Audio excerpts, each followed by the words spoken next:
Welcome to week 0. That's right. Week 0 of the college football season is here. They'll be playing real football games this week. And tonight, 11 Personnel isn't here to talk about that. We're here to talk about all of the games. It's one of our favorite shows of the year. It's the College Football Season Win Total podcast. Luckett, I feel like this has become a very popular content piece in the modern college football internet world. But I'd like to think that 11 Personnel got the ball rolling early. We've been doing this since day one. It's one of our favorite shows of the year, and we're so happy that the entire Big Blue Nation is along here for the ride. Oh, and we forgot to unmute our microphone to start the thing off. We're back. Hello. Still here. Start with a bang. Yeah, we've been doing this since 2019. So we took a year off for COVID. Because they didn't have win totals for Big Ten teams. I don't think they had any. They didn't know the game totals. So we took a year off, and this will be the 5th time we've done this kind of rundown. And yeah, I think this has obviously become a popular, show segment across the college football landscape. And I think a lot of people are into it now. I think the prevalence of gambling apps now legal through a lot of states in the great United States of America. So obviously everyone's dabbling a little bit. And it's a show we have a lot of fun to do. And for me, Nick, this is probably what I do best. This is my wheelhouse. 31-9 through 4 years doing this. So I'm no Mickey math, but if you bet all of those, you would have a lot of money right now in your bankroll on your in your whatever your insert your favorite gambling app. And so we're back again. Yep. We're gonna find some winners, and I think we're gonna have some special maybe future wagers at the end. Yeah. And that's the thing too that you need to understand is you should not diversify your accounts because there's some places with better juice than others. I was shopping around for numbers, and one of my selections, I like the number on one side. I hate the number on another one because, for various reasons, which we can get to. But we're happy you're here. We're happy that Ryan's here. He's playing a little college football 25, listening to the 11 Personnel. Might crack a couple cold ones and call this a perfect night. We're glad you're with us, Ryan. We're glad you're here, all here on the KSR YouTube channel. Thanks to our good friends at Monticello Bank, the presenting sponsors of 11 Personnel. Now 2 years running. Straight with us. They'll be with us all football season. They've been with the Commonwealth for over 125 years because they put the people first. It's where people matter, whatever your banking needs may be. They got convenient locations all across the Commonwealth. They're also online at nbcbank.com.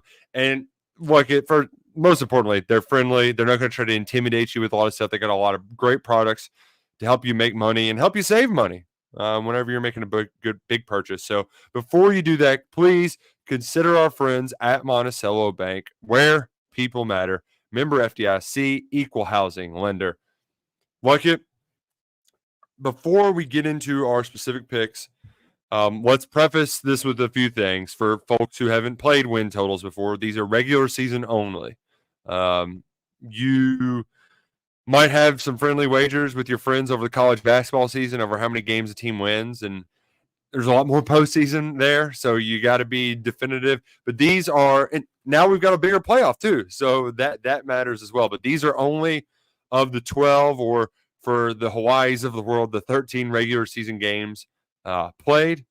And I think it's important to note too that these aren't over an 8. Let's say a team's over 8.5. That it's not minus 110. These aren't your regular plays. The juice can vary dramatically. There's a couple teams in here that I considered. Like I saw Indiana under 5.5 was minus 180. Like I'm not making a bet for minus 180 juice. So that part I think you have to be careful when we're making these wagers.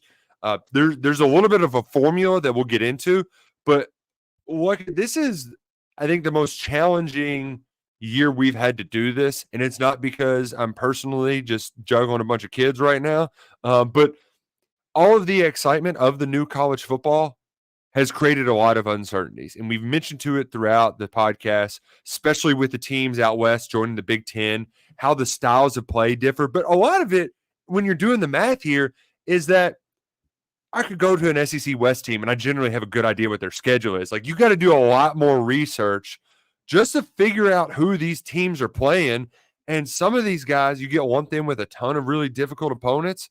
Sometimes you skate by. It's a lot more roll the dices in a divisionless world. And that to me, I think made this the most challenging part. The divisionless, and then just all of the new teams and all the new conferences. We don't have you can't just lean on knowing that Nebraska is going to piss away a game at Iowa, right? Like, they're playing Iowa. Iowa's going to just ram it down their throats, and they're done. We don't have that sort of history baked in to help us calculate our projections. Yeah, you're prisoner of your schedule. That can be good and bad. There's going to be some teams we touch on here, outside of your one random G5 you've inserted here, that are just like the schedule is going to be a lot of this, right? And I think that's going to be an overarching theme for this college football season, is that schedule is going to be a big part of your opportunity. And then how the committee weighs that when it becomes time to, blind resume. And like when we're debating teams the last 3 weeks of the season, it's really kind of one of the more fascinating things I think is going to come from this season, because some of these teams on here are going to be able to run up wins, and some teams have high win totals because their schedule is not great. Notre Dame. So there's a team that I'm playing that has a higher than very much normal win total with a first-time head coach, and it's just like, whoa, what's going on here? But that's going to be that's a huge part of this, that's a sword goes both ways. It's a double-edged sword there, because some teams have the Floridas of the world, right? Have a brutal schedule. And so that evens out in some regard, but that's going to be a big part, I think, of this whole season, is just scheduling and the unbalanced schedules and the lack of divisions and these mega conferences. It's created situations where teams can get, if it aligns for them, they can get a wide open slate that can making a run at 10-2 really, really possible, and getting in, and that's how you can sneak into the playoff, I think, if you're not a consistent, probably top 8 to 10 roster building apparatus. We're going to share our picks. We're also going to share a few futures, your college football playoff picks, and we'll talk about Kentucky's season win total as well. But Luckett, you're up first.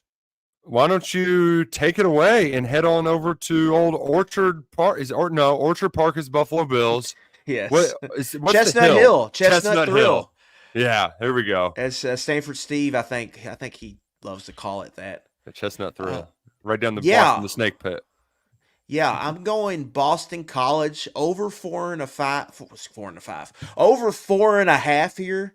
Now you've got to lay $1.50 to win $1 here. So the juice, they're making you pay, but I think they're making you pay for a reason. Bill O'Brien's first year.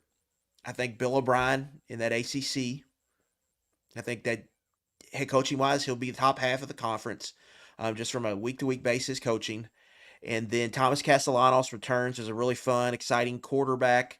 They did a good job in the portal. Like Kansas State running back Trayshawn Moore is a really good player. He's going to be their number one running back. Vandy wide receiver Jaden McGowan is kind of this fun gadget player with top end speed. Ooh. He's going to be on their roster. So they did Didn't a know good he job ended in the up portal. there. Yeah. Yeah, like he was the one that was supposed to go to South Carolina and bailed. Is that right? They had, I think BC had more NIL money than I think people were prepared for. I don't think it was a lot, but they had enough to get some players here. And Nick, a lot of this is program pedigree to me. This program has won at least 6 regular season games 16 times in the last 19 years. 16 times in 19 years since being in the ACC, they've won at least 6 games. That's shocking to me. I would have thought that would have been the opposite, just based on attendance at the games at Chestnut Thrill. But they're just going 7-5 all the time. They are just a constant 7-5 program. And if you look at their schedule, I don't know if Pete can pull it up here. I just like how it sets up for them. They get at Missouri in the non-con's probably a loss. At Florida State's a tough first game, so you're going to fall in a 1-2 hole here. But Michigan State is a very winnable game, I think, at home. They should handle WKU. And then this conference schedule is not super difficult. At Virginia is a winnable game. I love how that Louisville game aligns for them. That'll be Mm-hmm. red bandana game. Oh, hey, no matter what, bet Boston College in the red bandana game. Yeah. And then North Carolina, Pitt, and Syracuse are all, I think, winnable games at home. They only have to get to 5 here. You got 2 in the non-conference, so 3 and 5 get you home in the ACC. And I don't think they're going to be flat out terrible. I think they're going to be a middle of the road team in that conference. So give me Boston College over 4.5. Okay, okay. I'll consider it. I like where your head's at. I hope it works out because it plays in directly to another one of my plays down the road. And as you'll see as we talk about some of this one coming up with our formulas, a lot of this they kind of come together. Like if you think that Boston College is going to beat Louisville, might be hard for Louisville to get there. I am starting with the big league, the biggest league, the SEC, where it is a little bit more challenging to win more games. But I'm believing in a second-year bump with Hugh Freeze and Peyton Thorne. And it's less about Peyton Thorne being a quality quarterback, and it's more about him having good players around him. Peyton Thorne has thrown for 4,000 yards, over 4,000 yards in his career, maybe 5. Like I'm lowballing it here. I want to pull up his stats really quick because I know I got that wrong. He's over 5'6". I mean, he's been playing for 5 years. He's played for a long time. And when you looked at him during his time at Michigan State, like, yes, there were turnovers, but the year that Michigan State was great in the Big Ten, he had 3,200 yards, 27 touchdowns, 10 interceptions. He's over 8,200 yards passing in his career. Like, the dude has a lot of experience. And in that year when he was successful, it's because he had playmakers around him, right? He could hand the ball off to Kenneth Walker. He could throw the ball to Keon Coleman. Well, he's got another dude that he can hand the ball off with in Jarquez Hunter, who's, I think, without a doubt, the best running back in the Southeastern Conference. They got another Coleman at wide receiver who's about 6'5", athletic freak right there from Phoenix City Central. Kentucky recruited him. Best wide receiver in America last year. He's going to be an absolute stud. And then they got Keandre, hyphenated name, Lambert Smith, I want to say, from Penn State, who's a solid contributor as well. Part of me is believing in just year 2 with Peyton Thorne, Hugh Freeze. I believe that Hugh Freeze is a quality football coach, who can say what you will about him and all of his morals and everything, but he's a good football coach, and boy, is this schedule just open up. I mean, that's an easy 4-0 start with Arkansas as your first SEC road game, just to get first SEC home game, just to get your toes wet. And then you play Oklahoma, their first ever road game on the heels of opening the SEC play against Tennessee. There's a very real scenario that they start 5-0 and you need 3 more. And then out of the rest, you've just got to get at Kentucky, at Missouri, or at Bama. Actually, pardon me. I got that part wrong. I missed the Vandy and ULM game. So Vandy and ULM get you to 6. If you beat Oklahoma at home, you get to 7. And then that's my hot take prediction of this year is I feel like Kentucky's going to lose that game. I just do. I think they're capable of winning at Missouri, and we saw how weird that Bama game is. So Auburn is a volatile program, Mr. Luckett, and they go through some crazy highs and some crazy lows. But I think Hugh Freeze is going to have some moments and win some games in the Plains. So I'm going to just bet him to be an 8-4, at least an 8-4 ball club this fall. Yeah, I think no one's really talking about Auburn's schedule, but it really aligns for them this year. 4 non-con games they should win. Cal will be a sneaky one, but that's one they should win. You get Vanderbilt this year, so that's a nice draw for them. Mm-hmm. You have to go to Bama, which is tough, but you get Oklahoma at home. But that seems like rivalry games are weird game. Too. So it seems like a year where they could be sneaky, like maybe a sneaky 9-3 if October goes well for them. For you, this feels like it almost feels destined that it's going to come down to that game in Lexington. Yeah, yeah. Like you're going to almost know you're going to have a good idea about where that bet is heading once we leave the stadium that night in October. Yeah, no, you're certainly right about that. And for me too, a lot of these year 2 bumps like this, having the early runway to build confidence and watch, Cam Coleman make some highlight plays, right? Like watch Hunter get the wheels turning like that. You can kind of see the momentum, the ball getting rolling. And so I'm really high on Auburn. I think that's a really tricky game for Kentucky. It'll probably be pretty close, probably come down to the wire, and then it's just about who's going to make plays at the end. So I think Auburn's going to be a good football team, and I think they're dangerous, and they're a big reason why. I mean, Alabama's schedule is tough enough as is, but like there's so many games in there where I'm just like, that I can't put my money anywhere near Alabama, even though I don't think they're going to fall off by any means necessary. I saw a tweet the other day about just the speed that Kalen DeBoer's recruited there. If Jalen Milroe can connect with those guys like that, they're going to be a fun team. There's not going to be this massive drop off after Saban left, but I mean, he's walking into a buzzsaw that first year with that schedule. So they're at 9.5. I couldn't touch it. I couldn't touch the playoff bet either. There's 4 SEC teams at 9.5, and I wanted to get there. This is just briefly stepping aside. I wanted to get there with LSU, and I'm kind of close to it, but I don't know if Blake Baker can wave the magic wand and fix everything just like that. And they did lose a lot offensively, but they're the ones that I'm pretty bullish on. I know Ole Miss recruited the portal hard, hit it well. I think, but Lane struggled to stack up years back to back. So I don't know, man. Pick those 4 SEC teams at your own peril when it comes to the 9.5 wins. It's Ole Miss, Alabama, LSU, and there's one more. Missouri. No, yeah. I think they're 9.5. Yeah. Yes. And you're making a schedule play there as well. So I from those, I just was like, I kind of like some more than others, but you know what? I'll just go week to week, right? I don't need to make a full season wager on this. Yeah, I mean, LSU to me, I had them when I did the power rankings back at Media Days, I had them pretty high in the conference, mainly because of the schedule, right? They get Alabama at home, Kalen DeBoer's first trip to Death Valley, get Ole Miss at home, kind of a rematch spot. I think Garrett Nussmeier showed some good things as a quarterback when he got in there.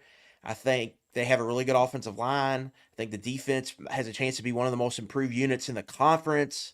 Like, they've got some pieces there, and they have a really nice schedule. Like, one of their toughest road games is, like, at South Carolina.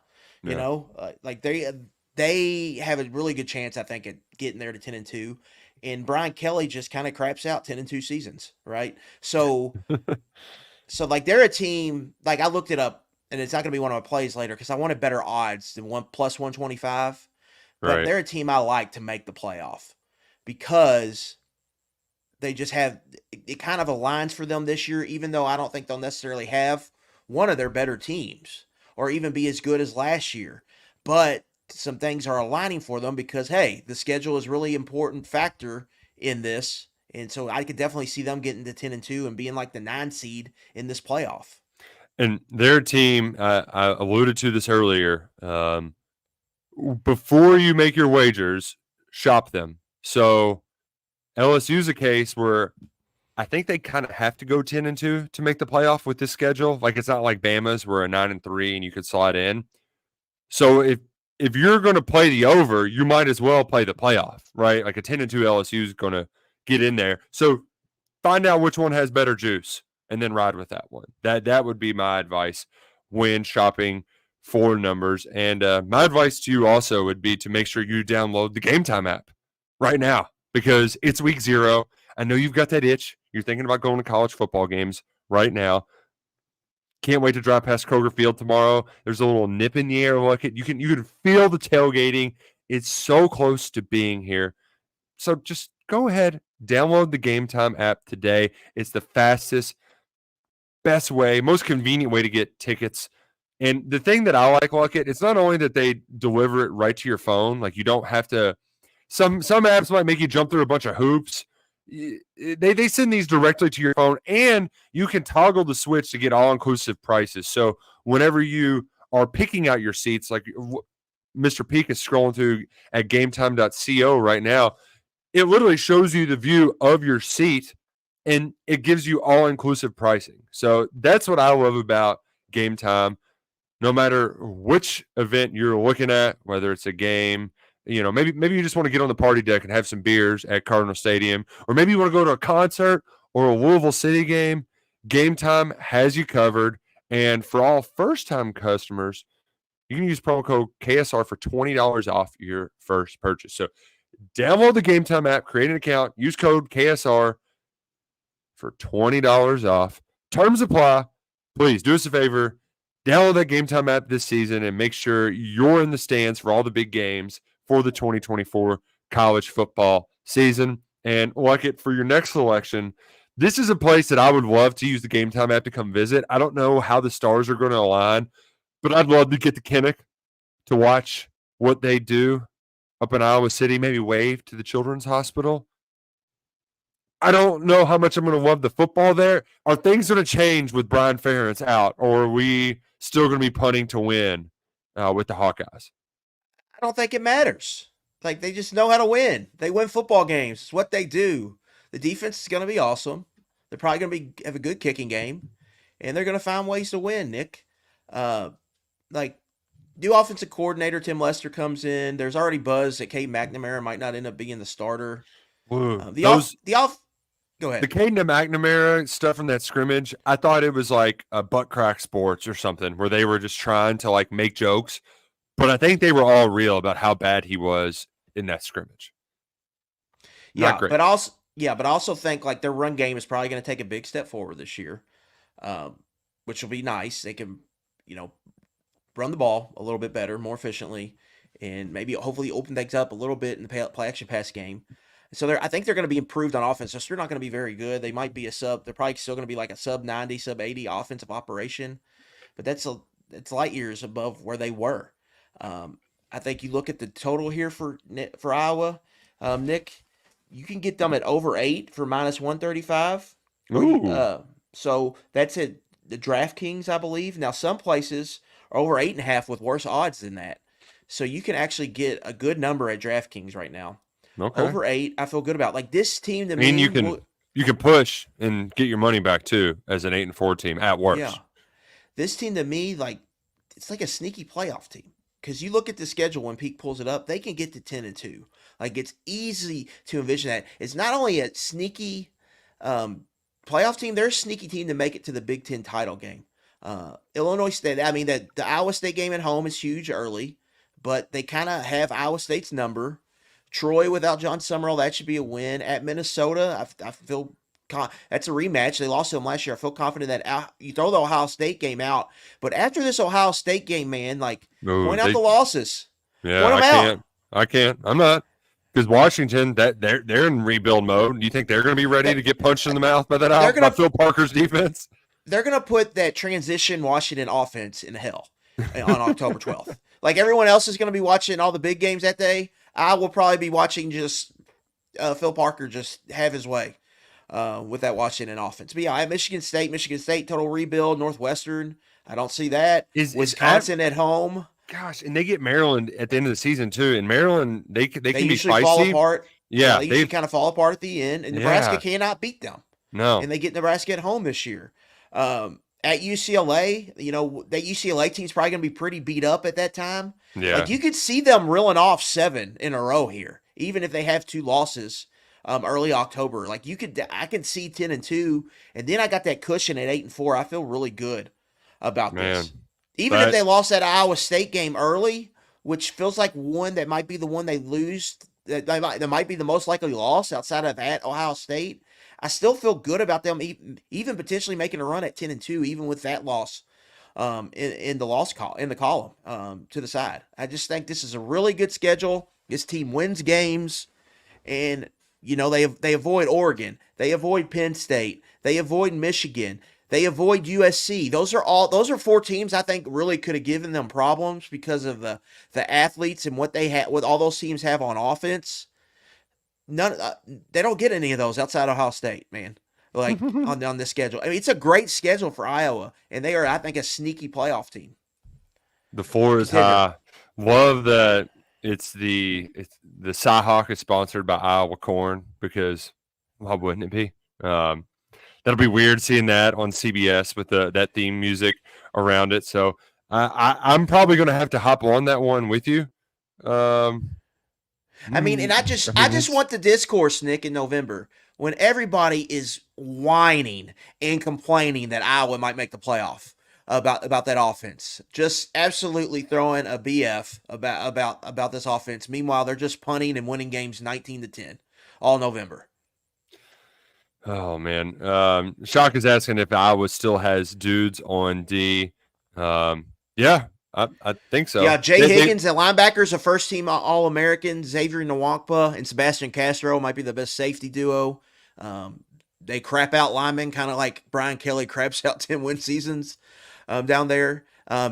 Jay Higgins and Nick Jackson is an outstanding linebacker duo. Like, they're going to be really good on defense again. And then offensively, I think I'm putting some credit to the scheme. Like, I think the scheme is going to help them out a lot.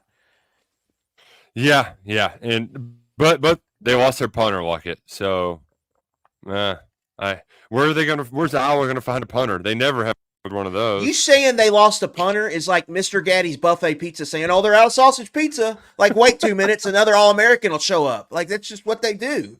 Like, it's just what they do. You don't have, I mean, you don't have to look far to find the next great Iowa punter, and I'm sure they have one coming down the pipeline. Well, I was looking far to find a guy. I was like, you know what?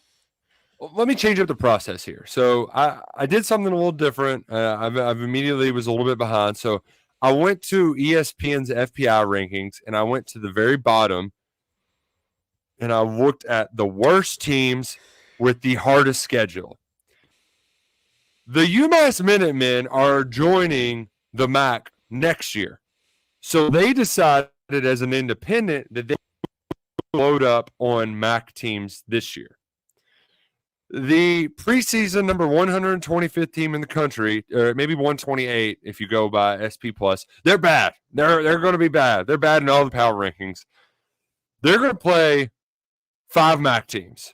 In addition to the 5 MAC teams, they play Georgia, Mississippi State, Liberty, and then they're hosting Missouri. Missouri is traveling to Amherst for a football game. That is something that you're going to forget about. And then when it happens on that Saturday, October 12th, that everybody's talking about as one of the best weekends of the year, there's going to be some wild stuff on social media just about like, can you believe Missouri's playing here? The number for UMass, I'm taking them to go under 3.5. So they got to win 4 games. Here's where they could win. Here's 2 that they could win. And let's just say they could win. They could beat Wagner. They could beat Central Connecticut State FCS teams. They got UConn. UConn is also like 126 in the power rankings. So if they win all of those 3, they still have to beat a MAC team. I don't know if they're ready to beat a MAC team. This is my sicko degenerate pick of the year. Yeah. I'm betting on UMass to be one of the worst teams in college football. Yeah, here I think you'd probably be safe most of these MAC games, but I would worry at Buffalo. New head coach. The head coach left to be the safeties coach at Alabama. Beamer, special teams coordinator, steps in. That would be the one I would worry about with you. Other than that, like they play some actually like high-end MAC teams. Miami, Ohio, and Toledo will be competing for conference crown. Mm-hmm. Northern Illinois will probably be in the top 5, and we all know how I feel about the Eastern Michigan Eagles. They're not going to get it out tough week 1 up there in Amherst. And so, yeah, I think what's the number? 3.5? 3.5, yeah. So, I mean, basically, I've got a future on UMass versus UConn. Is essentially what we're saying here. Yeah, essentially, we're going to be at the Kentucky Louisville game, and you're going to have me put on UConn UMass something on the iPad. Hey, so instead of watching Ohio State, Michigan, or any other game that is of importance, I'm going to be watching a punt fest in Amherst. Oh, the Northeast, baby. Northeast football. Hey, and you know what? They're going to go to Georgia the week before. Like, are any of them going to still want to play football after playing the Georgia Bulldogs and Kirby Smart's team? Kirby Smart's JV team, I should say. They're going to be dilapidated. They're going to be down. So that's my sicko under of the year. Sometimes these work. playing Vandy once. I've done that. I've gone over on Vandy. You gotta love just a good sicko low Well, you win played. total number. I think you played UConn over last year. Was your sicko Yeah. Oh, that was bad. Yeah. mode? Yeah. I'm like this. I'm trying to get back to 500 with them because I did that one year with Hawaii and it didn't go well either, because they were very bad. Yeah. Which the next team up, I want to be good because they're playing in a very fun venue this year on the lake at their practice facility while they rebuild their stadium. I was shocked that they had everything happen to them last year and they were still fine. That's just the last year was just a weird, like Pat Fitzgerald was Mr. Northwestern. He gets a bullying scandal. Not everybody gets fired, though. You would think they would just clean house, but they keep a guy around. And not only do they keep him as an interim, but then he stays as a head coach, and they do pretty well. But Luckett, I think what you're going to get to here is that they're a team that's really, really going to suffer in the new divisionless world of college football. Northwestern under 4.5. You can get at plus odds at most major sports books. To me, Nick, this is just the fade, the unexpected good year where they caught some breaks. And Northwestern as a program, man, they've got the ebbs and flows, right? Like they would have the 9-3 year with Fitzgerald and then go 3-9. Yep. So they went back and forth on the pendulum. I think the pendulum goes the other way this year. Brendan Sullivan, who was their quarterback last year when they kind of went on that little hot streak, like he's the guy probably going to take over for McNamara at Iowa. Like he's not on the roster now. They went and got Mike Wright. He's going to be their quarterback this year. Their new offensive coordinator comes from South Dakota State. It's going to kind of run like a spread option type offense. So they're going to try to run that in the Big Ten. I just think it's going to be tough. This offense, like Northwestern's offense hasn't been good in like 5 or 6 years. Like the last good Northwestern offense we saw was probably who Kentucky saw in that 2017 Music City Bowl. Like they have been really bad on offense. Their defense has had really good moments. But a lot of change, like even more change. Like David Braun takes over. They're playing in a new stadium. Same interim head coach, but he brings in a new offense coordinator, a bunch of new staff members. I think you lose your quarterback there. The right fit. I think we've seen him in a really good conferences with good defenses struggle. I mean, just look at Mississippi State last year. They really struggled when he went in the game. I think they're going to struggle, and I like the under 4.5. The schedule isn't too daunting when you pull it up here. Like Miami, Ohio, Duke, Eastern Illinois is a good non-conference slate, but they could lose to Miami, Ohio, and Duke. And I think they'll probably lose one of those games. And then they have some games at home that they could win. Like Indiana at home feels like a winnable game. But I'm betting that close game record goes the other way this year after a 6-2 mark last year. And they're a team that feels due for some regression. So I'm going to go Northwestern under 4.5 here, and it follows a pattern that they've typically had. And then that Ohio State, Michigan back-to-back, it's a tough draw before you play your rival there in November. I'm going to stay in the Big Ten, and there are a few teams that I considered for this that I'm just really down on. You know my thoughts on Ryan Walters. I went from boiling up to boiling down, but the juice on the under that I could find was just crazy. So I didn't want to go there. Indiana is very similar in that regard. The other team I'm fading is Michigan State, where I was going through my exercise and I thought the number was 3.5, and I was like, I can't get there. They're not going to be that bad. But then I would double check again. I was like 4.5. Oh yeah, they got to win 5. Like, okay, sign me up.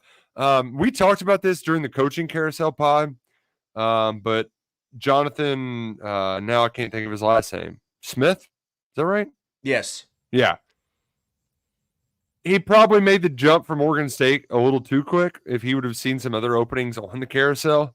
I think there's just going to be a natural adjustment period there, and as good as Oregon State was at times, they really kind of screeched to a halt there at the end of the year last year. He brought his quarterback with him, so there's a little bit of continuity there with Aiden Childs. But looking at the schedule, they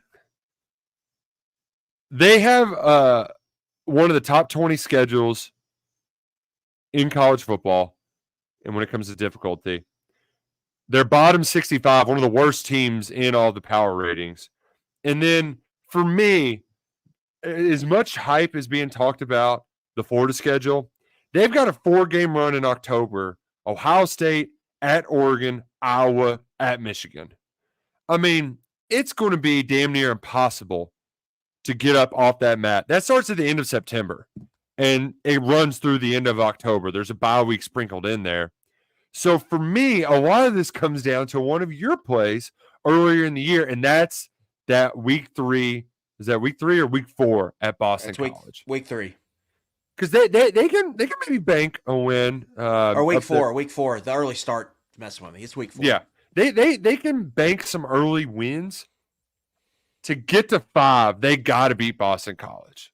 They have to win at Boston College. Yeah, but I mean, hell, they're going to the snake pit early on too. Like that's going to be tough. There's a lot of those like toss up or just completely out on games on this schedule. So I'm just fading the first year head coach who's coming into a new league in Michigan State. And this is also the part of the podcast where I say that, Luckett, I did not look at your leans until after I made my picks. So I wasn't cheating. I didn't look at your post on KSR Plus. If y'all want more of them, he's got plenty more for you can consider over there on KSR Plus right now. If you use the promo code UK1, that's not a secret. UK1 is still up. Most of the promo codes we're now doing just 50% off for a year. You can do the 2 months for $1 by still using UK1. So don't tell anybody, but go ahead, sign up, use that now, and go see all 20 of his leans. Okay. Boom. There's more. And we'll have my official 10. So these 5 I'm giving off today, and then 5 more will be up tomorrow. That'll be my official 10 for the season. So that'll be up. So make sure you check that out. And the only way you can check that out is if you are a KSR Plus member. And again, you use our little YouTube. This is for our YouTube friends only. Yeah. Only our YouTube friends. And then you can become our KS board friends. See, it's a mutual relationship. We do have some. We may or may not know if you're a subscriber or not. So it might approve, it might not. So if you're not a subscriber on YouTube, I don't know if it'll align at KSR Plus. So if you're here right now, just go ahead and hit the subscribe button so you don't run into any issues there. And before you do that, hit this like button down at the bottom so we can make more cool stuff like this and more shows for you all. Like that. This is how we got to get in the algorithms, and we get in the algorithms, we get more views, we get more likes, we get more subscribers, and then we can make more shows. So help us do that. Just by hitting that like button. That's all we need. One more KSR Plus plug. Been working the phones today. So you'll have some fall camp insider notes tomorrow. Some juicy stuff on some young kids. There's one in the secondary that I got excited to hear about. Yeah, I keep hearing about that guy too. Yeah, which is that's a good thing. That might have said that was going to happen a year ago, and look at us prophesizing away. Luckett, I want to go to upstate New York, inside the Don't Call Me the Carrier Dome, and see what Fran Brown's cooking, because it felt like a kind of an odd career move. But he was the number 1 recruiter in all of college football. Now he's got the chance to go to a Power 4 program. He said, damn it, I think I can win in the ACC. It's pretty easy to make a flash soon. You don't think he's going to win big right away? He's only going to win on the recruiting trail? Syracuse under 7.5 minus 142 is what we're going to play here. But you can get under 7, Nick, at plus money. I like the under here. For those of you who've watched this, you know a principle I have with all of these, like fade first-time defensive head coaches and then jump on them in year 2. But first-time defensive head coaches typically struggle, and that's been a fruitful kind of principle for me, and I think that's going to happen here, Nick. I look at the Syracuse team, like they're getting a lot of buzz because they had you get Kyle McCord from Ohio State. It's going to be a quarterback. There's a recruiting bump you're getting from Fran Brown, but he hired two unproven coordinators. One is from their offensive coordinators from the NFL. Doesn't have any really kind of play calling experience, I don't believe. And then their other one, defensive coordinator, came from Texas A&M. Elijah Robinson, I believe his name is, another big time recruiter, but it's going to be his first time calling plays. And so you've got all of this kind of new in a power conference. I just think they're going to take their lumps a little bit. Now the schedule is really, really favorable. It kind of lines up for them to potentially have a good, strong first year. But I'm going to bet on the bumps in the road occurring. And this feels like a team that's going to, like, if they got to 6-6, I think that would be a good first year for him. But I think they're going to be more 4-8, 5-7 type team, and you're getting them like you're getting the under 7.5. You're getting, I think 5-7 feels like a likely a record. That or 6-6 would feel like the two big ones. And you're getting a 1.5 insurance there. Like here, we pulled it up. Ohio's retooling, so that should be a win. You know, these two big home games, Georgia Tech, Stanford, to me are huge. I think they could lose both of those, and I think they'll probably lose at least one. And then at UNLV's got a good football team, and they go there on a Friday night. At NC State's going to be tough. At Pitt's going to be tough. Virginia Tech's improved. We just talked about at Boston College. I think this Cal team is a little sneaky. And then you get UConn there at the end as another non-con win, and then at Miami at home. Like to me, like asking this team to go 8-4, it seems kind of crazy to me. With this schedule, that just seems wild. I mean, Dino Babers was, I think, for all intents and purposes, pretty great. He won more than 7 games one time. That was the 10-3 season in 2018. Right. And then you would have to go all the way back to Doug Marrone, who where's he at now? He was with the Jags. He was the Alabama offensive line coach before they hired Wolford. He was only there 1 year, and then I don't know if he's been picked up anywhere. He had a couple of 8-win seasons back in 2012 when they were in the Big East, but that's how long it's been. Like betting on Syracuse historically, that good luck. Good luck. I say that, and then I'm about to do something that I might regret doing, Luckett, because I think I'm betting on Rutgers to win games. So maybe I put my foot in my mouth there, just a little bit. It's the number. Right. Rutgers has only got to win 7 games here. Greg Schiano can win 7 games at Rutgers, right? I'm right there with you. You can get them over 6.5 at plus odds at some books, and I like that number. The schedule. Did you know they were up the schedule? Yeah, they were picked 9th in an 18-team Big Ten, so they're picked to be middle of the road in that league. And a thing that is Kentucky fans, we're telling ourselves that we're believing in ourselves, is a stat called returning production. Kentucky ranks 14th in the country. That's number 1 in the SEC. Well, one spot ahead of them is Rutgers. Actually, they're tied both with 72%. But point taken, that's the best in the Big Ten. Second best, right behind Iowa. They got a lot of people back. And as you mentioned, this schedule right here, it's a weird with the early bye, but you got to like that you can bank some early wins. That Virginia Tech road trip's a little bit tricky.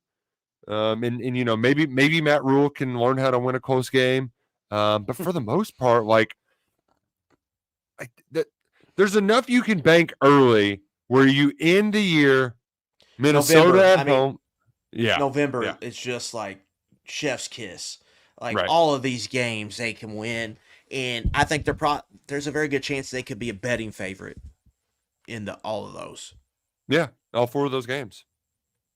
Yeah, and I think Rutgers, a lot of things what people don't really know, like they had like a legitimate top 15 defense and it returns just about everyone. Kyle Monangai is one of the best tailbacks in the country.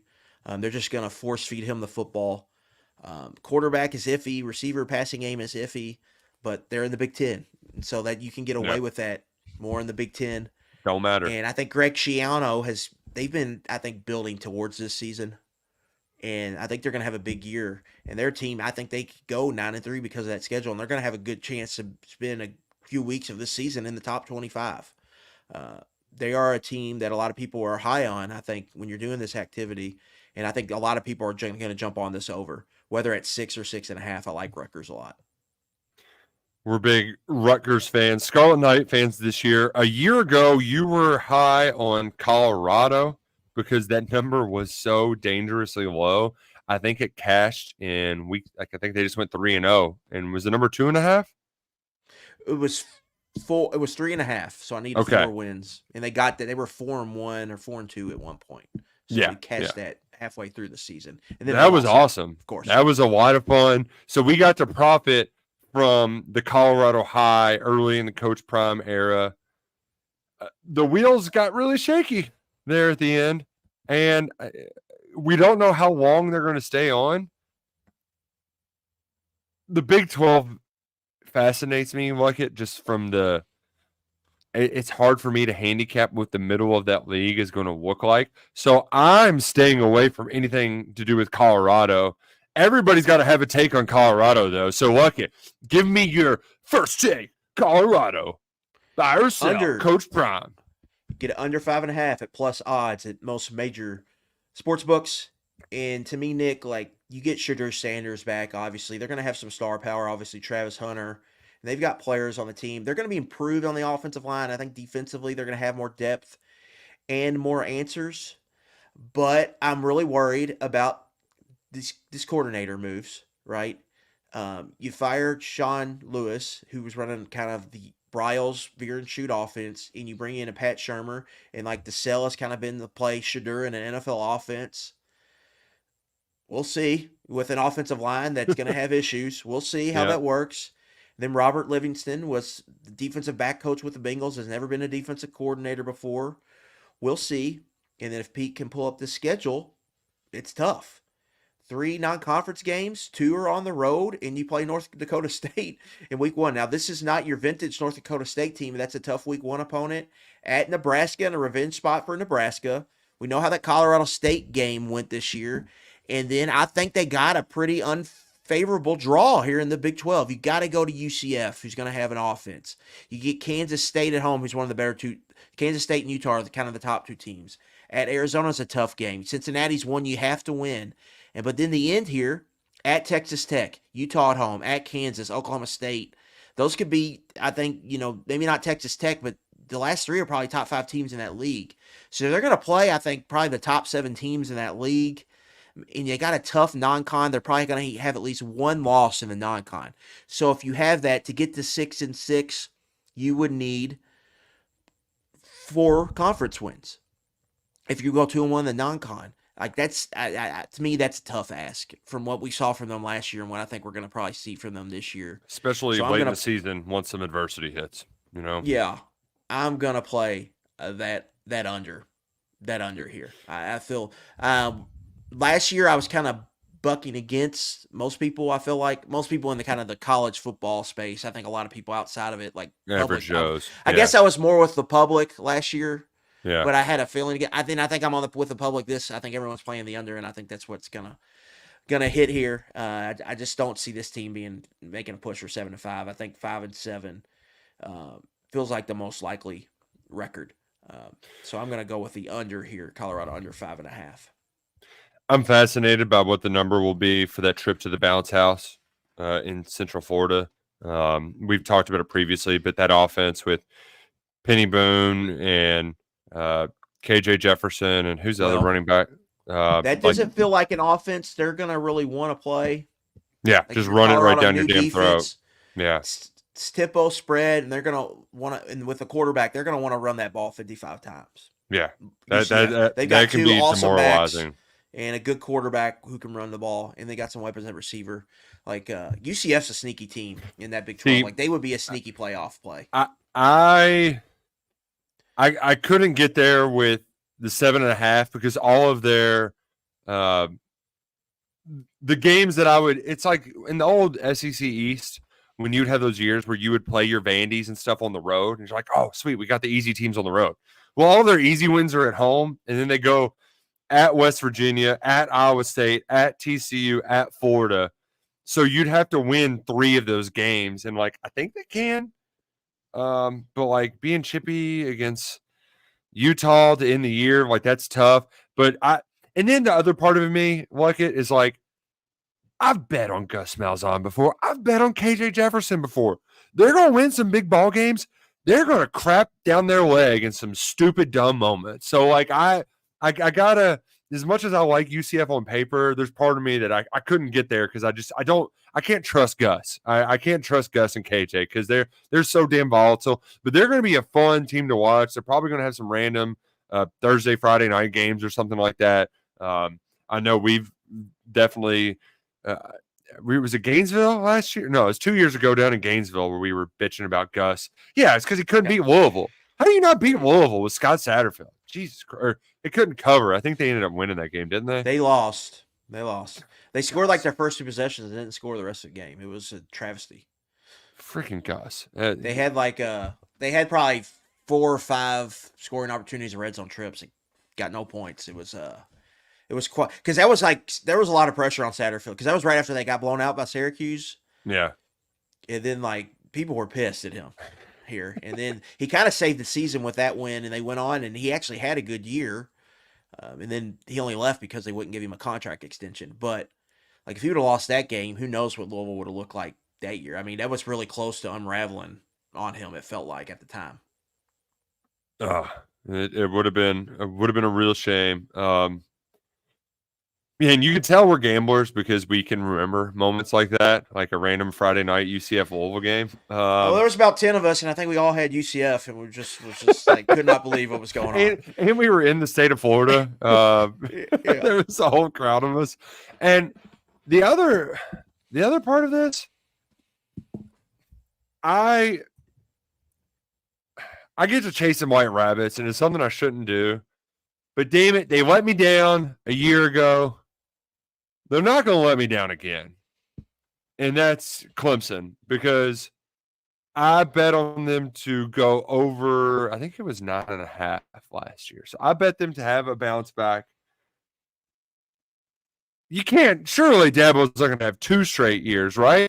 Where they skid off. And the other part of this equation too, like if they got so much fake juice at the end of the year that Dabo's just been, he's been preaching it to the choir. Where they won 5 straight to end the season. You got Klubnik. There's a take. Sometimes David Hale gets a little smart guy on me. He covers the ACC for ESPN. He has a little smartest man in the room syndrome sometimes. But I do think that his point about will this be second or third year starter for Klubnik? I guess 2.5 years for him. But yeah, I'd say second. That was his first. The point was that but that recruiting class, they were juniors when COVID happened. That's when guys get recruited in the high school ranks, right? So his kind of theory is that some of those guys that they missed out on a significant developmental year, so it's going to take them a little bit longer. Guys like Klubnik, Drew Aller at Penn State. So while I think Klubnik still has it in him, and I think he's decent, it'd be nice if Dabo would give Riley a little bit more leeway. But my bigger thing here is just it goes back to the schedule, and Peke's going to pull it up for us. But I'm just finding a hard time looking at this thing and saying, okay, well, here's my 3 kind of guaranteed losses. Georgia, we'll say at Florida State, but I don't know what Florida State's going to be. And hell, we'll even say at Virginia Tech. That's a tough game. Those are the 3 most challenging games on their schedule. And outside of that, I mean, you get NC State at home. Like, do we think that Clemson should be afraid of Louisville? Like, I just don't spot NC State too. In a rivalry game for Clemson. I don't. Yes, they'll have a sleepy game at Heinz Field, but like, are you really scared that they're not going to be able to beat South Carolina at the end of the year? I know they lost a lot of pros on defense, but Dabo's still been recruiting over there. I just find a hard time. There's a lot of juice on this to go over 8.5. It was at -170, but like, they've been a 9-win team every year for like 20 years, and I find a really hard time getting the losses here. So yeah, give me Clemson over 8.5. And if they don't get there, like, what does that mean for Dabo? I know he built up years and years and years and years and years of goodwill there, but that would be a steep drop off if you're only winning 8 games in this ACC with that schedule. I'm not sure if they'll let you tag it to two-leg parlay this, but Clemson make the playoff 2-1. You're almost betting the same thing. Like if Clemson is 9-3, one of those losses is to Georgia. They're 6-2 in the ACC. They're probably playing in the ACC title game. Right. Yeah. And I mean, hell, they could be. They're probably, if they're not playing Florida State, they're probably going to win that game. And even if they are playing Florida State, if they lost the first one, they're probably going to win the second one. Well, Dabo versus Norvell in a big game with stakes, with a playoff spot on the line. I mean, I'm riding with the guy wearing the orange sweatshirt. Yeah, because he's just won those games, right? He's won 1,000 of them. Norvell built it off. Norvell couldn't get 14 points against Jeff Brom last year, and so and Norvell, like, they struggled to kind of get over the hump in the AAC. Not saying he's not doing a great job or whatever, but just in that scenario, like, to me, the better play with Clemson is just betting them to make the playoff. Okay, like, this feels like the time to invest in them after a tough year. You know, people are kind of down on them, but the ACC, like, they're still the cream of the crop, I think, in the ACC. Florida State had their, like, the year they kind of aligned for them. Now Florida State's in a little bit of a rebuild. I think it really aligns for them to, you can get them 2-1 to make the playoff. Like, to me, that's where the real kind of value is on Clemson. And when I do my playoff predictions, they're going to be they'll have one of those top 4 seeds, and they'll be playing, Texas or something first round. But I think they're going to be back in the playoff this year, and it feels like a team that's going to win that league at like 10-3 or 11-2. But everyone's going to be like, I don't know if they're that good, but I think they're going to be back in top in the ACC. That just feels like where Clemson is going to be when we look up in December this year. Yeah, and the ACC is we've been telling you this for years that it's not real football conference, like that. It's a different sport, especially the middle of that league. It's a big bloated middle with a bunch of gross teams, and if you want to buy NC State hype, go ahead. I might, like, I'm not willing to buy Miami high enough to get them to be competing in an ACC championship or anything. I think they'll be pretty good, 8-4, 9-3 team. The roster is but I'm not willing to get all the way there with them. If you just look at their roster and take the helmet logos out, it's pretty easy to get there with them. Yeah, they've got answers across the board. The logo is actually what holds me back more than anything. It's like that Georgia Tech game last year and Mario Cristobal. Like, do you trust that guy in big games? So I strangely, like, you talk about the Jimmies and Joes, like, don't we believe in them more than Florida State? Florida State's a team I can't figure out. I got no clue, and that's why that Florida Miami game is going to be so much fun, because I actually think Florida's got a really good roster on paper too. And I know there's some Kentucky fans on KS board that are invested in them going under, but I kind of think they'll probably end up going over. He'll keep his job for another year. It's just I'm not willing to get there to make that wager. Those were just that's just some random thoughts about the Florida Big Three. I feel like I'm espousing them out of my ear holes now randomly. So if that made it, I don't know if that made sense or not. Luckett. I don't know if people realize just how much anxiety riddled those 2 home games against those in-state schools are going to be for Florida in Napier. Miami and UCF. Like, I'm with you. I don't think Napier's getting fired, but the path is lose one of those 2 games. Because then it becomes, old state school U is like, hell no. Like, we're not doing this. We're not losing to these guys. Like, screw this. Like, let's get the money together and get this guy out of here. Because those are kind of the games. And, like, Miami, Florida, like, week 1, 3:30. It's going to be 325 degrees in that swamp. Both these teams both these teams and rosters have pros on the team.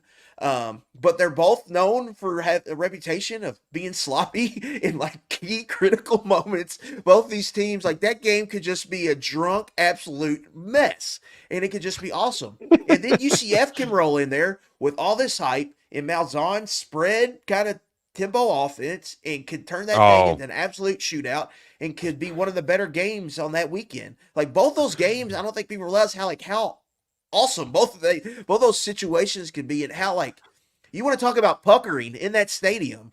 Like Florida, they do dude. not want to lose to Miami. They do not want to lose to UCF, and they are gonna want uh for you to pay a fine for that if you were to lose a I game. mean, Like they're gonna want a punishment for that. KJ Jefferson's already embarrassed Napier in the swamp before, right? Like, can't you just see that scenario where he goes on a big run and Armstrong, you just look over the sideline and his big dumb face just looking clueless, like, oh, Well, something I learned the last few weeks, Nick.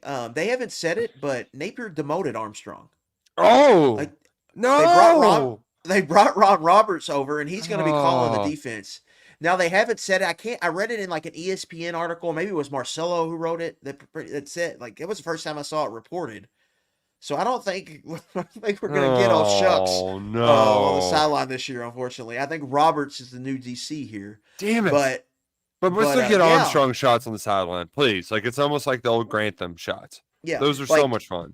the Florida Miami game week 1 is everything you could. I wish it was this weekend. Like that is Yeah. the perfect week 0 game. Yeah. Just a totally anxiety bowl. But whoever wins it's going to have the biggest overreaction, right? Their fan Oh, base is yeah. going to have the biggest overreaction if they win the game. I think Miami has a better situation where if they lost it, they could still recover and have a really good season. Right. But that is the perfect week 1, week 0 game. Like it's beautiful. I kind of wish it was on that Sunday or Monday, to be honest, Yeah. so we could just really sit down and Well, just really enjoy that. it's the Utah But game with Anthony Richardson a few years ago.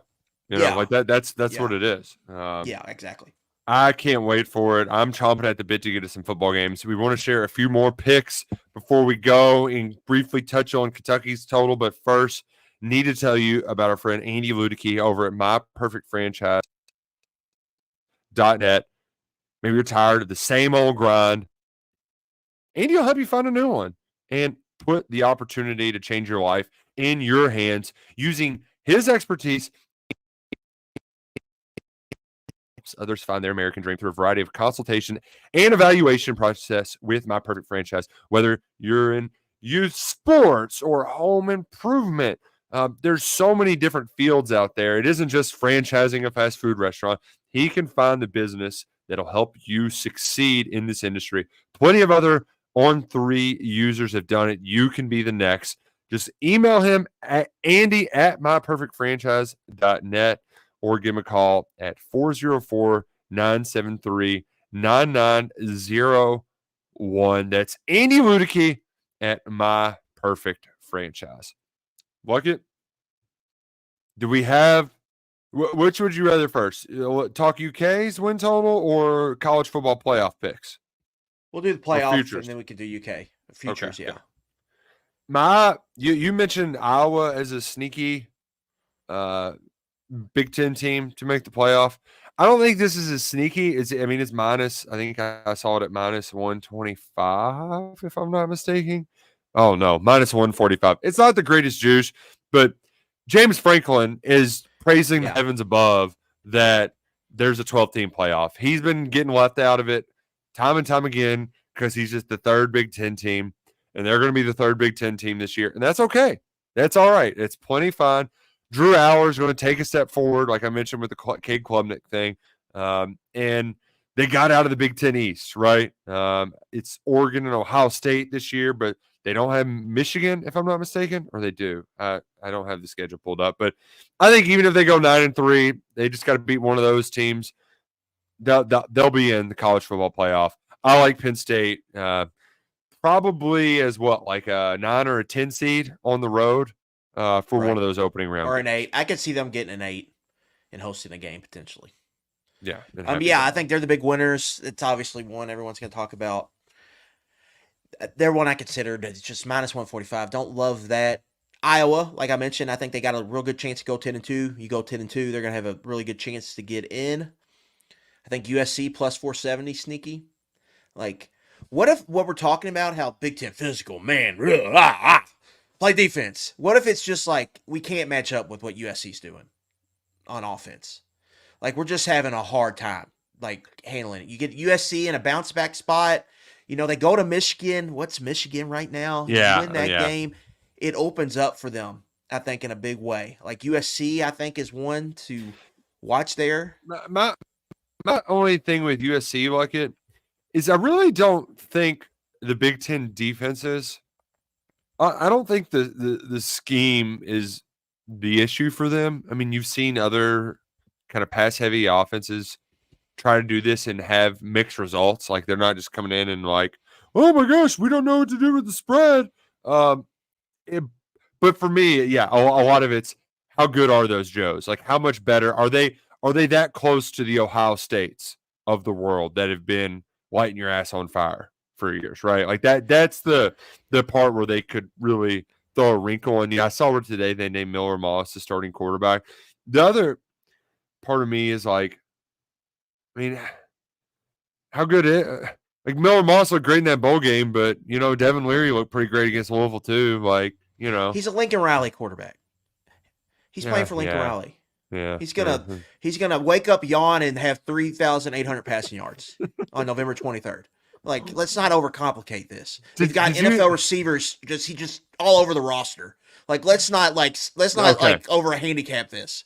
If he sucks, Lincoln Riley's got another one he can just plug in there and can probably throw for 3,800 yards. Let's not worry too much about that. The defense is a thing with them. Did you hear his quote too? I think he said the defense was dominant.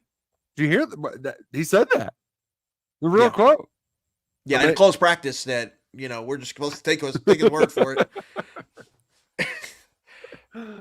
USC, I think, is the most. USC and Oklahoma are the two most fascinating teams to me in this realignment. Let me read off their conference schedule. At Michigan, Wisconsin, at Minnesota, Penn State at home, at Maryland, Rutgers, at Washington, Nebraska at home, at UCLA. Buddy, that sounds like a lot of wins to me. I don't know about everyone else, but I don't think a lot of these teams are going to have the offensive ammo to keep up, point blank. And then I like that matchup against Michigan for them. What about Notre Dame? And then they play Notre Dame at the end, and they play LSU to start. That's where I think they could get in trouble. Because I could see them losing both of those. And then if you're 9-3, it probably takes you out. Unless you won the Big Ten championship. Yeah. But like them to make the Big Ten title game, I don't know if we can get there. Like, I don't know if I can find that. But I think that would be a good bet if you can get it. I think you might have to wait. And that's one of those. I mean, they're 20-1 they're 20-1 to win the Big Ten. I don't think they will win the Big Ten, but that is I think you can also wait to see after that LSU game, like there'll be some takes, some overreaction. So, if you're a believer in USC, you might be scrolling around on I guess that's a Sunday night game, correct? Yeah. Yeah. So maybe Monday morning, Labor Day, you got a little sinus headache, had too many Cokes night before. Gotta go see what those updated odds are. That Sunday game, oh dude, I love it. For some reason, it feels like it's always an awesome game. It's bonus football. You can sit back. You got the Monday off. Like, just kick back. And it's like the first Sunday night, there's a big football game on. And it's just like, God, where have you been all my life? What was the LSU game? Who'd they lose to at the end Florida of Brian State. Kelly's first game? Yeah, that was fun. That's the most fun Sunday night game in recent memory. Old Superdome. Need to get back there. It'd be nice to get down there to watch the Cats play. Do you have any more futures before we move on to the Cats to wrap up? Yeah, this is more of a who do you like? Like, I think one of Kansas State and Utah is going to win the Big 12. A Big 12 team is getting in. So who do you like more there? You can get Utah plus 190, K-State plus 280. I lean K-State. Like, to me, that's a smart wager. One of those teams is going to win it. Plus odds. Just take your pick there. I feel like those are the two best teams. One of them will win it. I lean K-State. Not seventh year Cam Rising? Not seventh year Cam Rising. I think, the first year in a new league, I think that's kind of tough. I think K-State's got the advantage there. But if you liked UCF, Or if you lie, I saw in the chat someone said something about Arizona. If you think one of those teams was gonna, if you think any of those teams is good enough to go 10-2, just play them to win the conference. Because if they're good enough to do that, they're good enough to win that conference. And if you win the conference, you're in the playoff. So that would be my advice there. Yeah. It's kind of like the same strategy with Clemson, right? Like I think Mhm. Clemson is going to win that conference. So just play them to make the playoff. Don't even mess with the win total. Right. Well, speaking of win totals, we're at the part of the podcast. Kentucky, 6.5. And Luckett, I don't know if I'm going to play it this year because I still have some scar tissue from 2022, where the schedule really opened up for them, and they crapped down their leg. The Vandy game in the slush cost them. They had Ole Miss beat. There was also the South Carolina game where you run a trick play on the first snap with the backup quarterback in the game. A lot of dumb missed opportunities there. So I used to have the rule of never betting Kentucky. I think that's silly, but the win totals, I'm a little bit more hesitant here. But I do think the juice is on the under because things really have to go poorly, and for them to go under, you're talking lose every road game, and then you're losing to Louisville and Auburn both at home, or South Carolina and Auburn at home. Like a lot has to go wrong, I think, to hit that under. Whereas, like, I think the defense is just going to be so good that like your 4 is going to be higher than most teams. I know the schedule is daunting, but the 4 should be raised and compared to most years because defense is going to travel.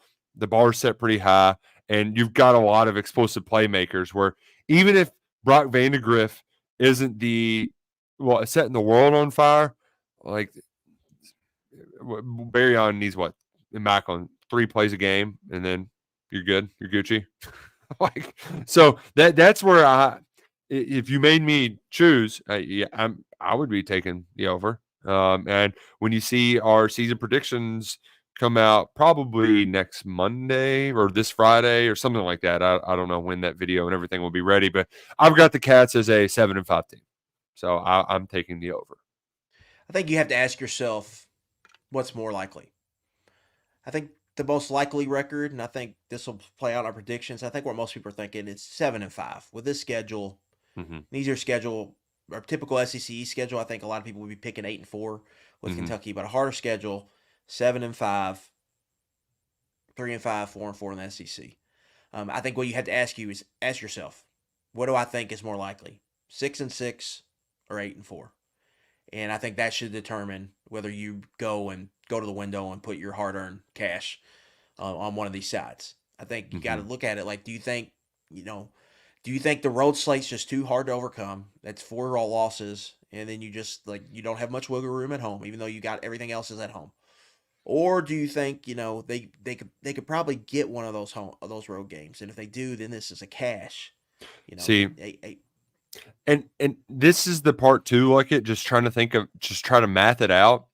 As fun as it is to have a season-long ticket, if you have a good feeling that an upset's going to happen on the road, just bet a money line the week of. You know what I mean? Like you're probably going to have better odds in that instance. They're going to be dogs in every one of those road games. I don't care how many. I mean, I guess if Florida's lost to Miami and UCF, then they'll probably, that'll be closer to a pick 'em. But yeah, that's why I'm just a little hesitant to play it because, like having that out there the whole time, I think it's just wiser to play week to week so you can get a better feel of this team in week 2 against South Carolina. Like that's when we're learning a lot about this team is that week 2 game against South Carolina. Are the fears of last season, that locker room getting a little like, are we putting those to bed and we're getting back to playing Mark Stoops football, or is the backslide on? We're gonna learn a lot in week 2. Yeah, I think that's a big TBD, and that's something we've all kind of forgotten about. Yeah.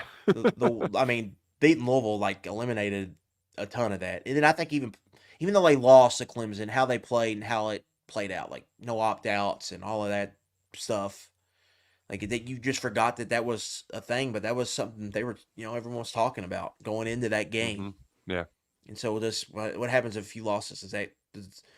Do those kind of stories or speculation or talk, does that creep up again? I think you have to worry about that. But I mean, you gotta play the season by ear. I think, Nick, I kind of like that they play Georgia early.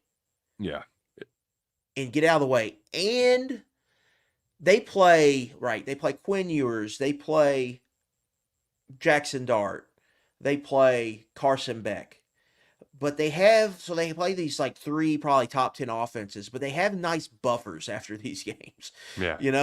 After Ole Miss, you have a bye, and then you play Vanderbilt, who's going to just want to run the ball 50 times with Diego Pavia. After you play Georgia, Ohio at home.